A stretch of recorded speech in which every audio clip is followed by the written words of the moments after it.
તો આ તરફ વાત કરીએ સુરતના વરાછા વિસ્તારમાં પણ ધોધમાર વરસાદી પાણી ભરાઈ ગયા છે। ઠેક ઠેકાણે પાણી ભરાઈ જવાની સમસ્યા સુરતમાં સામે આવી છે। અંડરપાસમાં પાણી ભરાઈ ગયા છે। Udhna road, Vesu, VIP road, Athwa line સહિતના વિસ્તારોમાં પાણી ભરાઈ ગયા છે। તો વરાછા કરનાળામાં પણ પાણી ભરાઈ જતા જે વાહન ચાલકો છે તેઓ મુશ્કેલીમાં મુકાયા છે।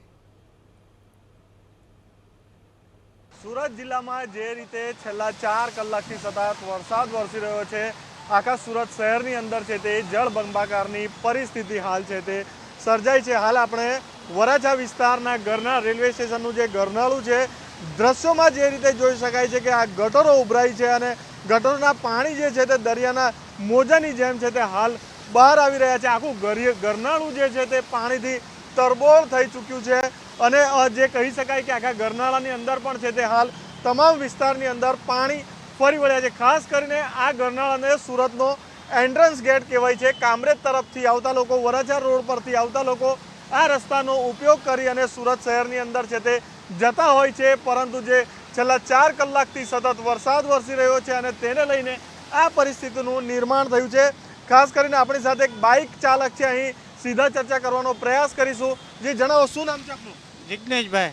જિગ્નેશભાઈ, શું કહેશો, કેટલો વરસાદ અને હાલ શું પરિસ્થિતિ છે? વરસાદ તો દર વર્ષે પડે છે, પણ કામગીરી નામે ઝીરો છે। આ તમે જોઈ શકો છો, સામેના ગટરમાંથી પાણી જઈ રહ્યું છે, અહીંથી બધું બહાર નીકળે અને આ બધી આ પબ્લિકની ગાડીઓ આ તમે જો આ બંધ પડી ગઈ, અમારી ગાડી બંધ પડી ગઈ છે।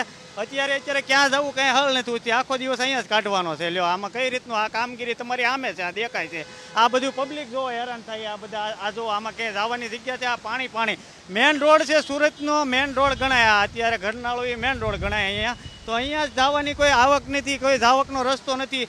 વરસાદ આવે એટલે પાણી ભરાય એવું નથી, પાણી ભરાય તો થોડી વારમાં એનો નિકાલ હોવો જોઈએ। આ નિકાલ શું, આ બહાર નીકળે છે પાણી, આ બધું પાણી ક્યાં જવાનું? આ બધી પબ્લિક, આ તમે ટ્રાફિક જોઈ શકો છો ઠેઠ લગીને બધી, આમાં શું કરવાનું પબ્લિક? જો આ બધા હેરાન થઈ રહ્યા છે, સામે સાહેબની ગાડી જ ફસાણી સામે જોઈ દો છો તમે।